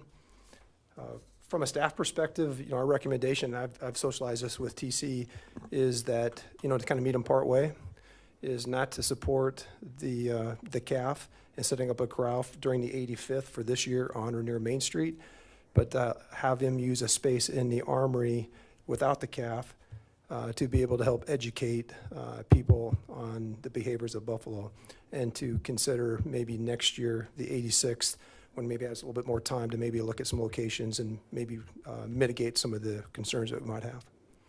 But with that, TC's here, and I'll turn it over to floor to you, TC. Okay, number one, thank you, Mayor and Council. Like I said, I was here August 19th. I've been here a few other times. I sent a packet, and they said, bring a proposal to us. I did that about 4 or 5 months ago, and it got lost somewhere. I now didn't get checked. Then we went to Aaron again, and we got the second patch, and I stopped by and gave him my book. I got a book I sell called the Buffalo King. Sorry, called Buffalo King, and it tells about a lot of bad stories about buffalo. Bad stories meaning people getting gored and stuff.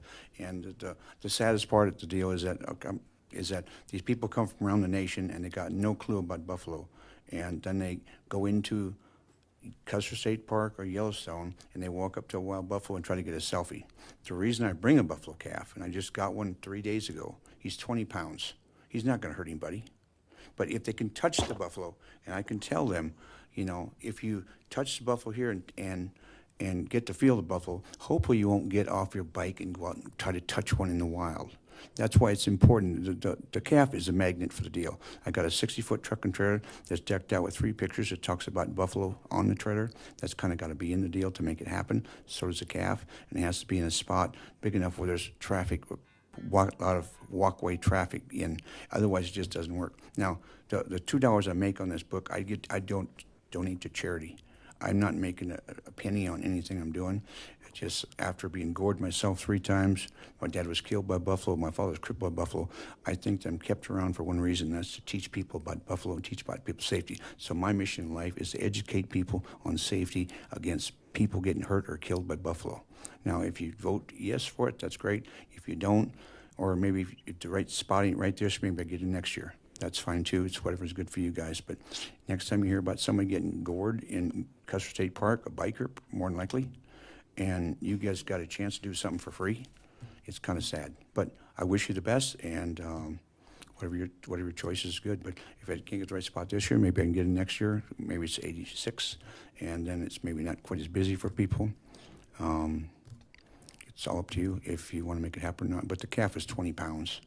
I mean, he's smaller than the average sized dog. I did, as I said in the deal, I got corral panels and stuff, but I mean, it's like corralling a small dog in a pen.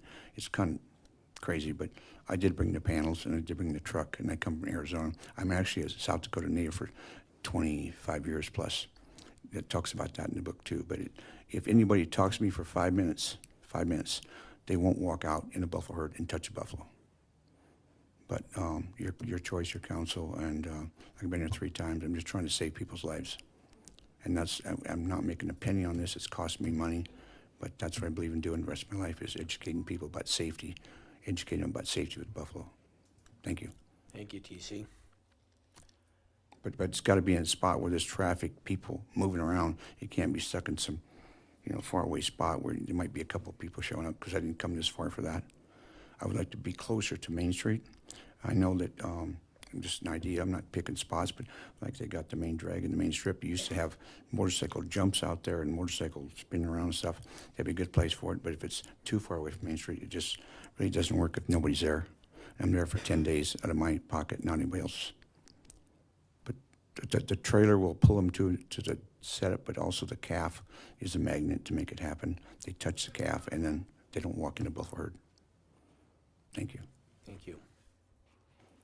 Mr. Mayor, if I might, my time in rodeo, I know that TC has a long reputation in rodeo, and so there's an awful lot of people that could be credited. I've never watched what you've done, TC, but I've heard about it over my time in rodeo, and I know that he has credibility in our business. Thank you. I guess I'm not enthused about having a calf anywhere on Main Street or in a pen at all. So I think we either try to work with Aaron's idea, or I'm not in favor of it, but there's other thoughts out there, I'm sure. Well, the only thing I would say, and it is a factor. I mean, we have T-shirts with people show the lady that lost her jeans down at Custer State Park. That might be funny, but she might have been killed. Yeah. And if somebody actually had a chance to be around a buffalo and to hear the story, they might not be as apt to go out in the pasture. So there is some benefit, perhaps, to do that, Mark. I don't think we'd want to have a full-size buffalo. You used to ride a buffalo, didn't you? I've rode buffalo. This is my 53rd buffalo I'm training, as of the one I picked up as a... So he's had a lot of experience around them, but that doesn't... Jerry Olson, if you know Jerry Olson from Belle Fourche, he knew buffalo as well as anybody in the Black Hills, and he also was hurt by buffalo. I mean, he would have told you any time. He rode him in the arena, did for years, but... That doesn't mean you can trust him. No, well, if the reason I went through 53 buffalo to get 6 good ones is I've been can figure them out, which not too many of us ever tried doing that before. But a little of my history in life, the first buffalo, I used to race him against race horses. He won 76 of 92 races in North America. The next good buffalo I had, he was in 9 major motion pictures, 40 national commercials, National Geographic twice, Sports Illustrated once, Western Horsing 4 times, 20 trips to Canada, 4 trips to Old Mexico, 6 boat rides to Catalina Island. He was a mascot for 4 football teams, one for 12 years, took him to 3 world championships, entertained the rodeo circuit 3 times, and he's on the nickel. So I've been around, I know what I'm talking about, and I wouldn't bring a buffalo that's gonna hurt somebody, and especially the reason I got this calf, he's 20 pounds. Yeah. If you give me a 3-minute break, I'll bring him in here. He's in my trailer outside. I feed him on a bottle every 3 hours. You know, a 20-pound, that's like a small, medium-sized dog. TC, I have to tell you quickly, I was announcing the Dupree Rodeo right after the 4th of July many years ago, and Jerry Olson was the vendor at that showing with his buffalo, and it started to hail, and it came so quickly that I didn't even have to tell anybody. They just dove for cover. My son was with me. He was 8 years old. He jumped into the back of that trailer with Jerry's buffalo, and he said the only thing that hurt him is when it was all done, he had more fleas than he'd ever imagined. Anyway, I would support your action simply because of the practicality of what happens. There's many people come in here that have no idea about buffalo. You know, it's so that could be a very practical thing that Sturgis can provide. You know, the hard part, Jim, is the 60-foot trailer that goes along with it, and the footprint. And the only spot that we could do that is probably in public right-of-way. So if the council's considering action that direction, you'd have to define where that would happen. And I think that's where Administrator Jordan was coming from with. Yeah, just from all the logistics, I mean, if we were to do that this year, I think we'd have to move away from Main Street during the 85th to be able to accommodate the space and, you know, not have an impact on other activities that are big going on. I understand that Main Street's the epicenter, but you think about all the other vendors that we have, you know, on the other side of Lozelle Street, you know, towards the Public Works in that area. So we get a lot of foot traffic away from Main Street also. If we were to do on Main Street, that's why I would think next year would be a better year if we were to try to find, depending on whether other activities that we have going on, where you would be able to have that kind of footprint. Again, one option was to do the education in the Armory. Could be other locations, maybe right outside of City Hall. You know, we got some space there. But when it comes down to having the trailer, the corral, all those type of things, I just don't think on Main Street or near Main Street would work for this particular year. Now, this is no fault of TC. He's been working, you know, he came back and he did a presentation to this body back in August of last year. He's been very persistent on working with us. And I would say the failure's been more on me. I just haven't been able to connect with TC as we were working through all the other activities with the turnovers and stuff that we've had over the last 6 months. It really wasn't probably until I talked to TC, or probably, I think he stopped by and left the book. I was in a meeting with somebody else and read through it, and then we contacted on the phone, where I really started to get a better appreciation of what he was wanting to do. Just at this point, with all the planning and the coordination for the 85th rally, in terms of the parades and all the locations that are set up and just the staff time to be able to do it, I just didn't feel like, you know, this was the year to be able to accomplish it the way that TC was wanting to accomplish it. But again, if we were to do it this year, I think if we got off Main Street, it's possible. We could do something near Main Street if it's just more of an education out the calf, or we can just look at it for next year, try to find something that more accommodates TC's vision on this. TC, are you willing to not bring the calf and just do it at the Armory? So the calf is a magnet. The calf is a magnet. I'm not saying I couldn't. I'm just saying that the reason we got the calf, like I'm doing a deal in Sheridan, Wyoming. I did stuff in Mobridge, South Dakota 3-4 days ago, in Akaska, South Dakota. I'm going from there to Deadwood. I'm going hopefully to here. If not, I'll put it somewhere. But, you know, I'm trying to save lives the rest of my life. I should have been killed a few times, that's not the point, but I'm trying to help people out. But I'm not making a penny on this. It's cost me money to do it. But the calf is a magnet. So, like you said, if you want to put me on the year, that's fine too. You know, but the calf is a magnet. It isn't me. You're talking to Buffalo King or Buffalo Rider, I mean, that's not too interesting. But the calf, people will come up and pet that calf. Their kids will come up and pet that calf. And there you have that 5-minute window to teach them something about staying away from buffalo. This is not the average situation. You know, you walk in a herd, you're going to get killed or hurt really bad. And people happen. There's 19 people get gored every year in Yellowstone, and usually two of them die.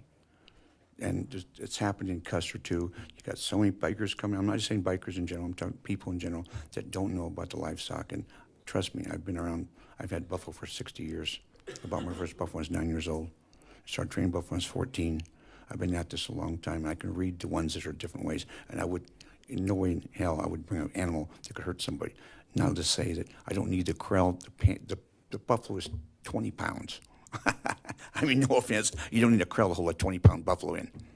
That's like putting your medium-sized dog in a pen, you know, maybe to keep the people back, but other than that, but you know, it's totally up to you guys. If you want to put off a year, that's fine too. If you want to put me in a back corner, it probably won't work for me, because and I need the calf too. But in my opinion, I need the calf. The calf is a magnet.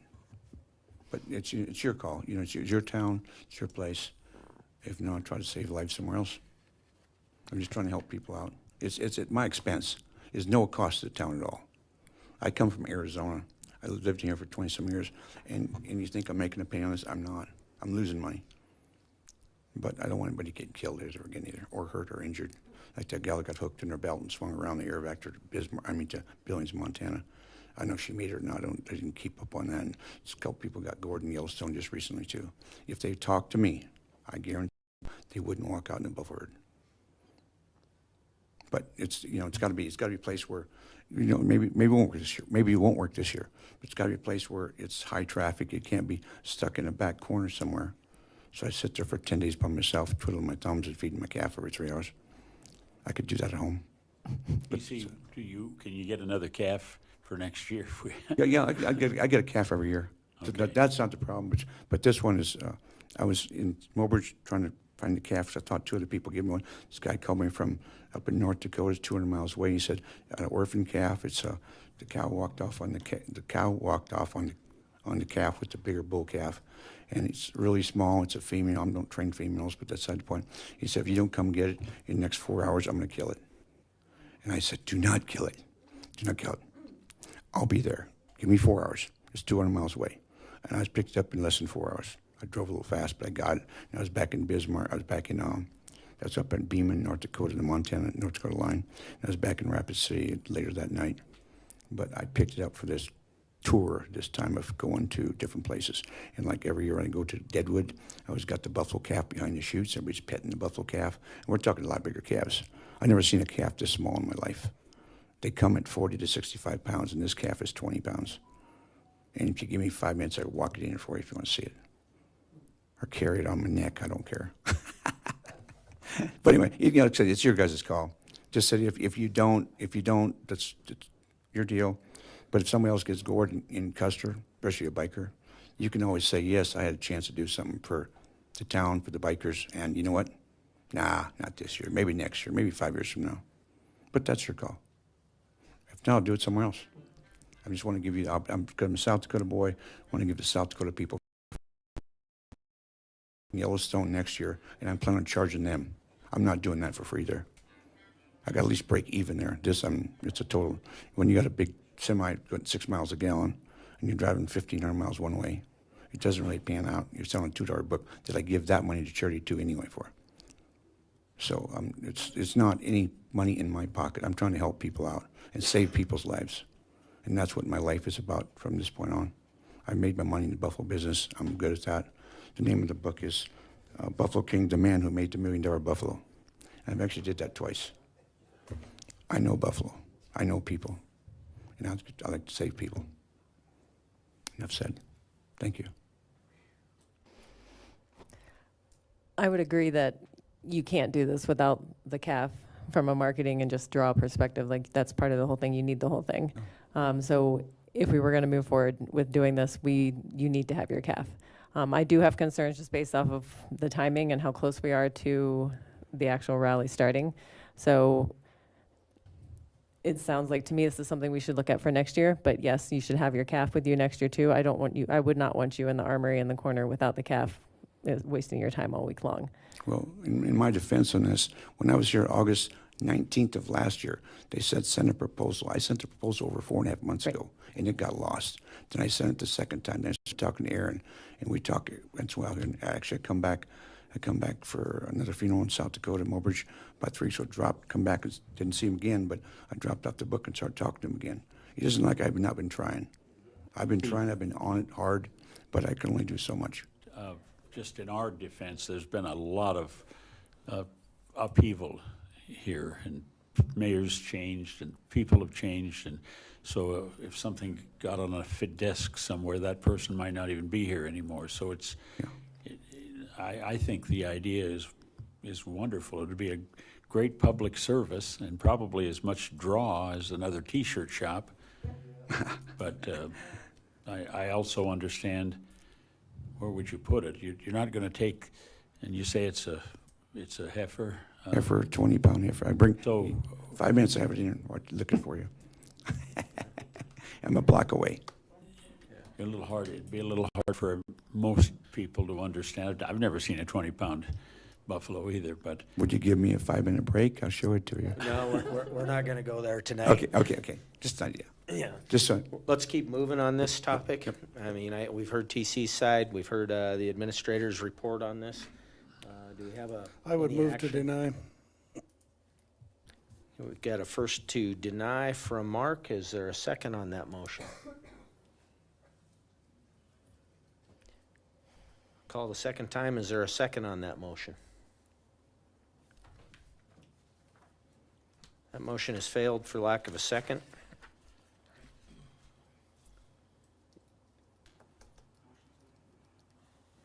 Mr. Mayor, I don't know, I'm not I'm a marketer, but I don't know all about how much room you would need.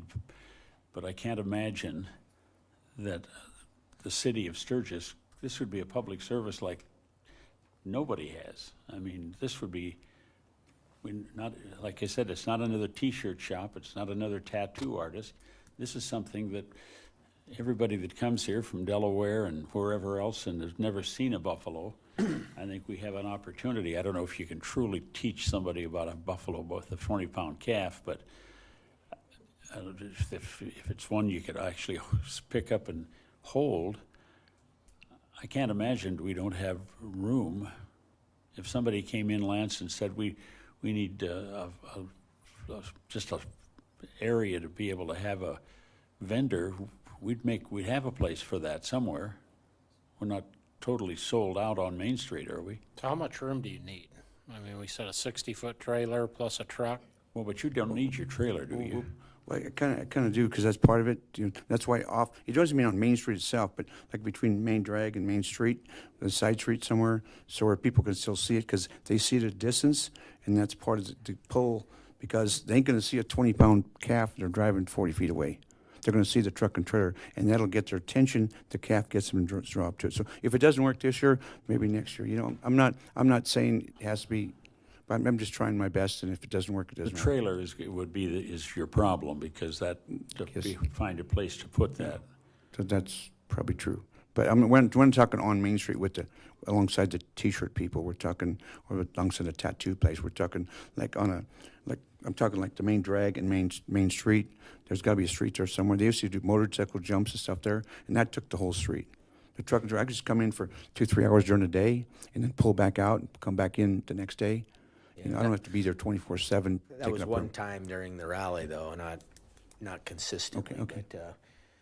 But, so is there a solution that the council has to bring with this? I mean, for me, parking a full-size semi on our Main Street is going to be problematic. And is it branded with anything? Is it with your? It's got a part about the book. It's got 3 pictures on it, 3 4 by 6.5 foot pictures. Is it on parked over Yes, down it there? is. Yeah, I saw it today. Yeah. Yep. I drag it around the country for that reason. Chief, you got some input? Well, I'll just start by saying at least appreciate the TC's coming and asking for permission. Last year he didn't ask for permission. We did have some difficulties with him taking a bit in out of the establishments. We asked him numerous times to remove the animal from Main Street, and he didn't. We do have concerns from the animal control side for the inhumane treatment of the animals downtown. So there are some concerns on that side of it, personally. I was asked one time to remove the calf from town, and I removed it, put it in the trailer, and he was never in town again. Only asked me one time, and actually some of your officers took pictures with the buffalo calf because they thought it was really cool and cute. And that calf was probably 80, 70, 80 pounds at that point. I would not bring an animal, but the place I took it into, I asked if I could take it in before I took it in there. It wasn't, I just walked in and they surprised me. I think it was a Knuckle Saloon, somebody said, holy crap. You know, I went to Custer State Park 3 times, I couldn't see a buffalo. I walked into the Knuckle Saloon and there was a buffalo calf laying down sleeping. Now that's kind of wild and kind of crazy, but that's a true story. But they did ask me one time to leave. I had them in the trailer in less than 30 minutes and I was gone. And that was last year. I would also like, before I was interrupted, to maybe, I can see where this is going. We probably need to check with the state vet and see what they got concerns with this. We've had concerns with exotic animals coming in and out of during the rally, and it's a difficult time for us to try to navigate through the muddy waters. So I would also say that if this is going to be a thing, we probably need to check with the state vet because they've had concerns with other animals during the rally as well. So, and maybe they won't, but I'm just saying that's outside my scope. Thanks for your comments, Chief.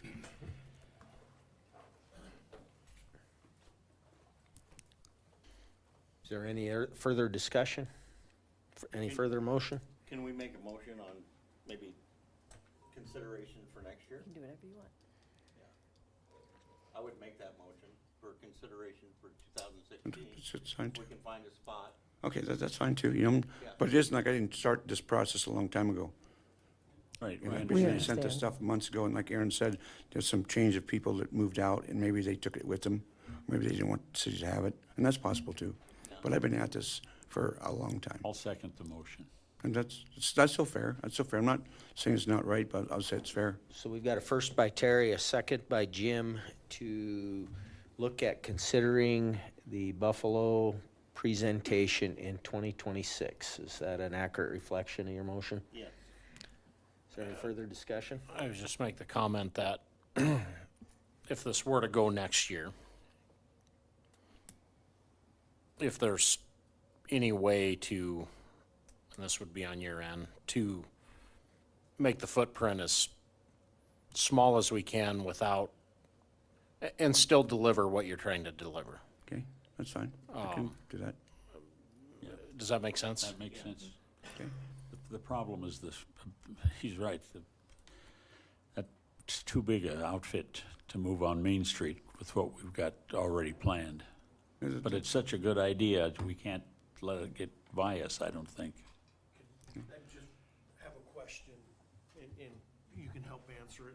So if you have a footprint on Main Street or on a public right-of-way, is this trailer come in and out every day, or it stays there? I would like to, because I'd like to go back to Piedmont and go to sleep at night.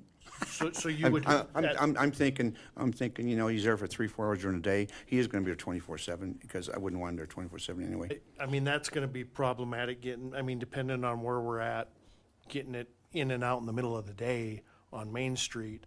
When I'm talking Main Street, I'm not talking, there's Main Street where the vendors are at, and there's a main drag, but there's a block between the two, and there's some streets there that there's nothing on, for the most part, and to do something there for 2-3 hours. And I think there's some opportunity. I know I've gotten a couple text messages from people with private property that are like, hey, I think there's probably some opportunities where you could do that. But like I said, to be on streets and try and get in and out during the day would be problematic. Well, I could serve McDonald's all day long, but I don't think I'd get much traffic. I mean, it really wouldn't pay for me to come to Arizona to do this, to be honest. I mean, I'll be fair about it. It's my pocket, and that's beside the point.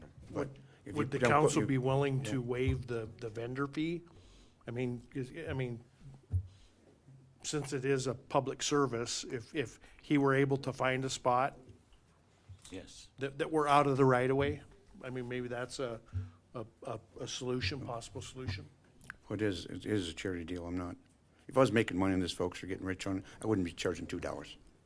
And the $2 I do make goes to charity. I certainly wouldn't be concerned with waiving a vendor fee for something like this. Thank you. My biggest concern is how do we get 100 feet of truck and trailer in and out of even the side street? And we've got barricades on most of these, right? I think it would take the right property. Okay, well, Leave me your contact info. right here, I'll get you right now. We Yeah, I got it, Rick. a comment from a member of the public here. Would you please approach the dais and Hi. Hey, hey. Sorry. Not a problem. Came in to talk real quick. What about my lot, the Freedom lot? That'd be perfect. Where's that at? well, that would On be the- up to an agreement between you and TC. Yeah. This is Tia Just call me. Hartwell. Call me in the morning.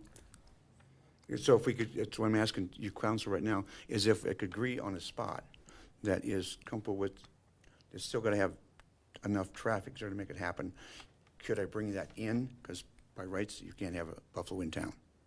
I rode my Buffalo down Main Street 38 years ago for the 50th anniversary, and I did tell the chief of police I was gonna ride back on this. It's in the book, Buffalo King. Check it out, it's on Amazon. Well, those are questions we're not able to answer, but we should probably include with, if there's gonna be some level of motion. I mean, I'm not sure that we can, Well, I think if Tia, if you've given him an option, but you would have to, you'd have to look at it. See Yeah, I what- don't know where it's at, so I couldn't say for sure that it Well, worked. but you're, because I don't know where the you're bulk of the people creating are at. with your freedom area, you're Yeah, creating I a have place. that whole back lot that he could go on. How far is that from Main Street, dear? It's on Main Street. On Main Street. Yeah, I'll take you to it as soon Okay, as we that'd be great. You might I want to go wouldn't be look at opposed that. with it being in town. I mean, what's the difference between that and the bulls at the Knuckle Yeah. at their bull riding? I mean, I don't know. I'm not an expert with, Well, you're talking about a baby too. I guess I wouldn't be opposed to it. so is there any action then at this point? I mean, the action would be is if there's a location to waive the vendor fee. That would be the action, I would think, because if she's gonna Eric, offer do you have any that- input on this? Are you a Buffalo expert there?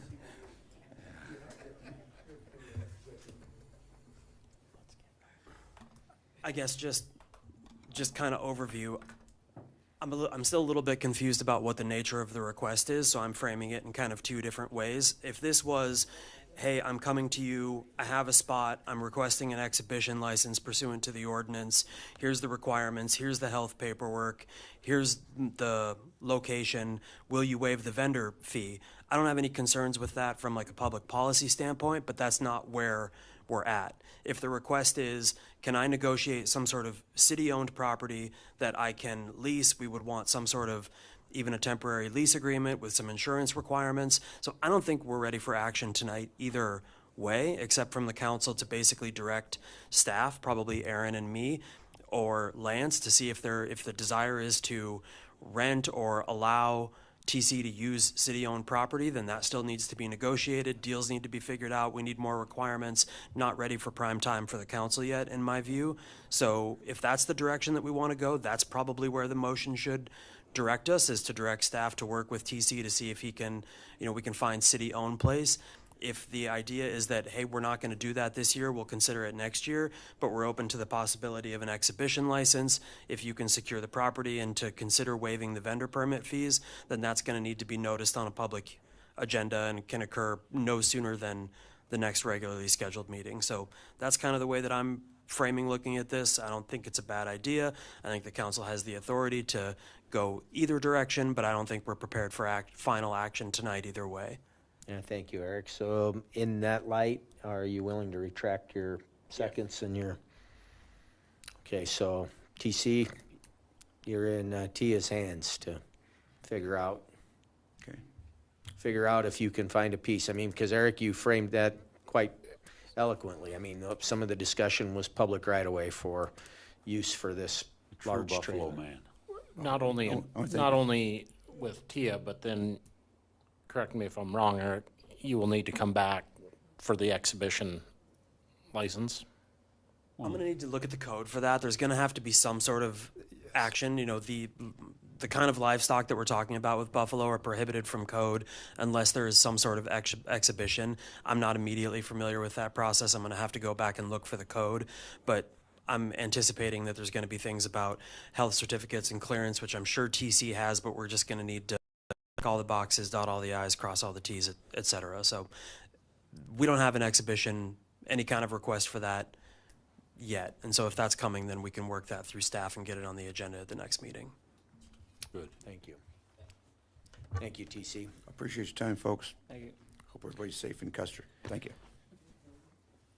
We did consider city-owned property. There was just none available. So if we're talking from a city perspective, we would be talking about right-of-way unless you go a private party like with TIA. Right. All right, continuing on, item 13.6 is consideration to approve the Rockford Fosgate Corporation First Amendment to Sponsorship Agreement. Thank you, Mayor. Yes, this mutual agreement for release with Rockford Corporation contemplates the city's relocation of Rockford to the museum property for the 2025 rally period. Thank you, Lance. As stated earlier, the reason for this is issues associated with other property that we had leased.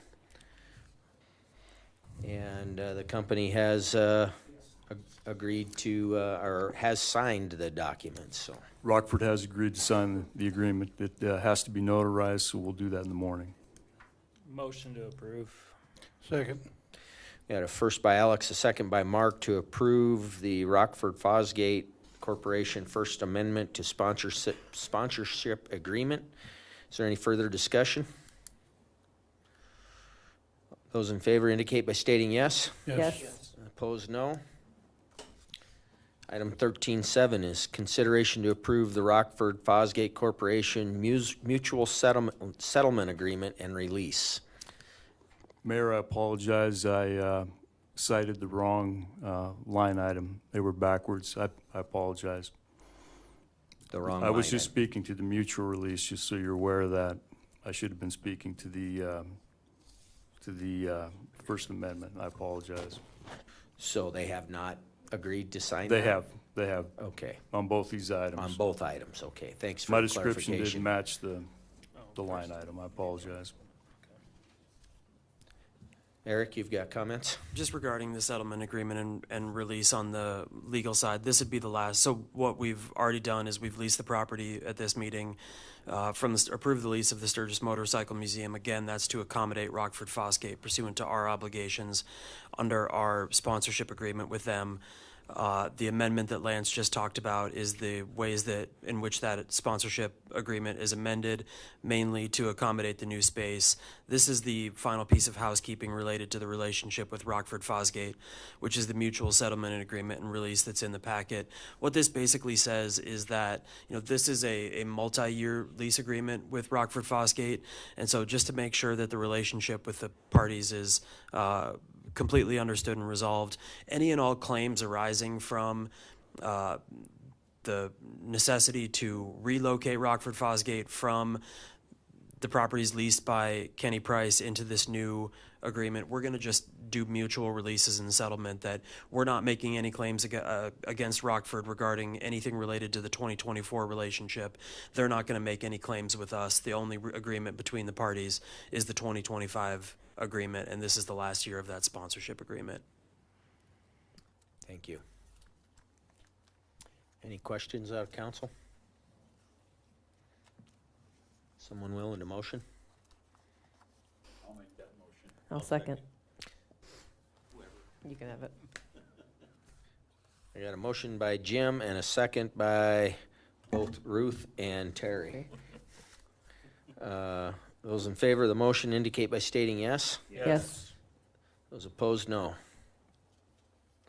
That motion carried. Thank you. Thank you. That brings us to item 14, which is a second executive session. Do we need that, Mr. Davis? I don't have a need for a second executive session this evening. Very good. So the next item on our agenda with no need for executive session is adjournment. Is there a motion to adjourn? Motion to adjourn. Second.